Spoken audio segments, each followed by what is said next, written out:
Okay, imagine you're on a new profile in Skyblock, or not even a new profile, your current profile. You sit down one day and think, it's finally time. You see, when starting a profile on Hypixel Skyblock, I guess everyone has different expectations and probably different goals. However, at some point along the way, I guess everybody wants to get a Hyperion. At the very least, if you don't know what to do with it, you can just flex it on people. Wouldn't want to spend all of your time on Skyblock pretending you've got a Hyperion with an iron sword. If you know, you know. Anyway, this got me thinking, what is actually the quickest way to get a Hyperion? A fully scrolled Hyperion? Like I said, whether it's on a profile that already exists and you just haven't really done much on it, or if it's on a new profile, how can we get from essentially nothing to a Hyperion? Well, instead of saying what I think, I asked my Discord server and I have a ton of responses as to what different people would do. So I guess it's time to find out how to get a Hyperion as quickly as possible. And yeah, we did get responses like this, which to be honest I'm probably going to stay away from. And other responses like this, which is fair enough. Well, something like this is a lot more logical. You know, get to the Bazaar, flip some relatively minor flips, rush mining, powder grind for money, and then once you get 4 mil powder, liquefy everything and buy mining gear. Makes sense. That might be the best for you, but I feel like it's pretty easy and pretty common knowledge to say something like this at this point. Everybody knows that mining makes a lot of money. And some people even said farming. You know, best you're going to make, what, like 13 mil an hour or something like that. It's incredibly boring, and especially when this new update actually rolls out onto the main server, it's probably going to be even less than boring. It's going to be boring and painful, so yeah. Not to mention that it would also take almost 140 hours of straight farming to get a Hyperion, even if you have pretty much a max setup. So I'm not sure if you would really be willing to do that. I would actually probably go insane, and there's much quicker ways to get one anyway. So let's see how we can speed this process up. But before we do, if you are planning on purchasing anything from the Hypixel store, make sure to use code NITROS. It gets yourself 5% off. Also, you should subscribe to the channel, it does help out a lot. And you should join the Discord server, it's linked in the description of this video. We do slayers and dungeon carries, so if you need carries or want to carry and make some coins, make sure to join. Now, to my surprise, there are a ton of people saying that they will do the Rift for money.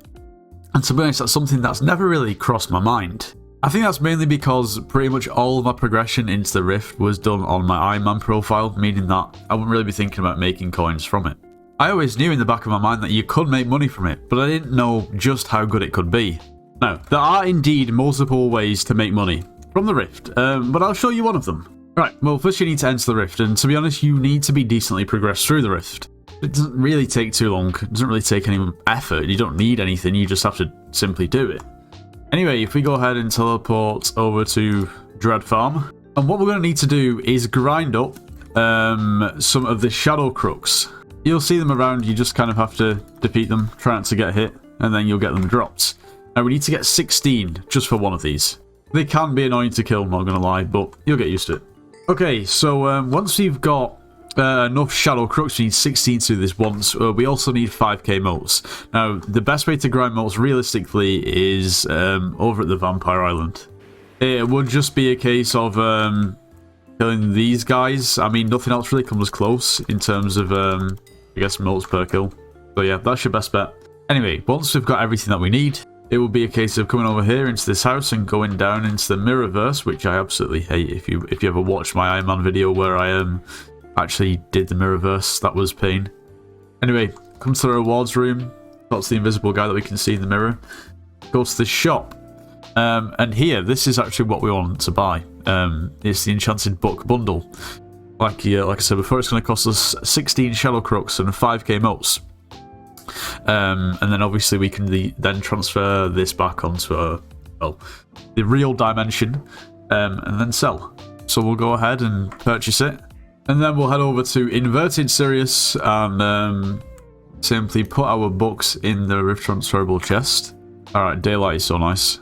Anyway, now we've got to head to the chest in the overworld. So that's behind the Dark Auction House, if I remember correctly. Oh yes, it is. And now we can simply... Well, I haven't even collected this yet, but I guess we'll collect the 100k. And we'll also collect the book bundle. So from the book bundle, we got Reflection 1, Reflection 1, and Reflection 1. Each book on the Bazaar selling for about 391k each. So that's just shy of 1.2 million coins for just a couple of minutes of work. To be honest, I had no idea about this, so I actually had to learn from this video by Modcraft. It was actually a pretty good video, and to be fair, it probably may have made more coins in the past, considering this was 3 months ago. I'll leave links to this video in the description. Now you've got completely different and other methods within the Rift, such as, I don't know, let's take Shen's Auction. Well, you know what I mean. But other than that, you've got the exportable carrots that you could potentially grind and then sell. You've also got the Burberry's fuel injector that you can basically grind for and then craft. The collection really isn't too difficult to get. You've also got the Caduceus feeders that you could potentially, well, craft and then transfer and sell. This is going to make you a lot of coins too. What I'm trying to say is the Rift, in actual fact, can be an absolute goldmine for coins. And in actual fact, can most definitely get you well on your way to that Hyperion. Now, to my surprise, there were a lot of people that still said that they would just simply flip up the Bazaar or the AH. And I know it's a ridiculously common method, but I feel like maybe it's just because I've not been too involved in it recently, or maybe people have just sort of faded away from doing it, but maybe that's not true. At the end of the day, the only barrier to entry to be able to flip on the auction house or the Bazaar, well, is Scout level 7 to unlock the Bazaar, which isn't really anything, and then just the amount of coins you have. There's nothing else that you really need. I'm not going to go into too much depth because I've done it too many times, but I'm just going to give you an overview of what you could potentially do in terms of flipping. I mean, you could just simply auction house flip. I would recommend having some mods installed rather than just regular Badlion, because the auction house mods for Badlion are non-existent. Now, the idea is to have a few particular items that you target that are usually pretty high in demand, therefore a lot of people buy them and a lot of people also sell them, which means there's always good opportunities for flips. You want to look for certain attributes or enchantments or items within the item in terms of things like enchantments, reforges, gemstone slots unlocked, or if they're unlocked or not, and so on. Anything that will add value to an item you want to look out for. Now, the great thing about having like mods installed is the fact that, I don't know, if you're looking for a Necron's chestplate that has growth, say growth 6 on it, that adds quite a lot of value, so we can just simply search for the cheapest one with growth 6. We know it's 42.5 mil, so straight away you can see that, you know. I mean, it just makes everything easier. Searching by enchantment is the way forward. But anyway, it's just a case of sort of looking for flips and signing them on for a little bit higher. You know, taking into consideration the listing fees and taxes and so on and everything like that. I feel like a broken record with flipping. Bazaar flipping is, I guess, even simpler, considering you have buy offers and sell offers, and once again, you're just basically looking for things that have a big difference between the buy and the sell offer, where you can flip and maybe just wait a little bit of time for items to sell. There's craft flips where you can craft items, buy the items to craft items, craft the item, then sell it on for profit. There's other flipping methods involving the Crimson Isles, where you basically grind mini-bosses or mobs within the Crimson Isles, obtaining items that are basically soulbound, so you have to grind them yourself, and you craft them together with other items to sell them, and they're usually pretty expensive because the items that you actually craft are crafted with items that are soulbound that you have to grind, so makes sense. I've gone over this quite a bit, so there's no point really going into any detail. You can as well, of course, take advantage of special mayors such as Scorpius, Derpy, Jerry. When the special mayors are elected, there is a ridiculous amount of opportunity to make a lot of coins, because basically the perks that these mayors actually give impact the prices massively. And it's not just the special mayors either. For instance, if Aatrox is coming up, everyone's going to start to do Slayers. So as soon as you know Aatrox is maybe there, maybe invest in some Slayer items, such as like an Axe of the Shredded or an Axe of Split Katana. Wait a couple of days until Aatrox is actually in office and sell it on. You're going to make profit because there's going to be more demand for those items. Therefore, the price goes up. The great thing about all these flips, except the Crimson Isles ones, is there's no requirement. You just need coins. And I guess your only requirement is coins and time. And so many people have said they would flip, which you can't really argue with. Now, there were some people saying they would lowball, which isn't a bad idea at all. Go into Hub 1 and within just a couple of seconds, you see people advertising that they're lowballing. Not a bad money-making method at all. It is largely dependent on luck, as with regular flipping too. Basically, to lowball, you just need coins. Advertise that you lowball in hubs, don't do it too often because you might get chat banned.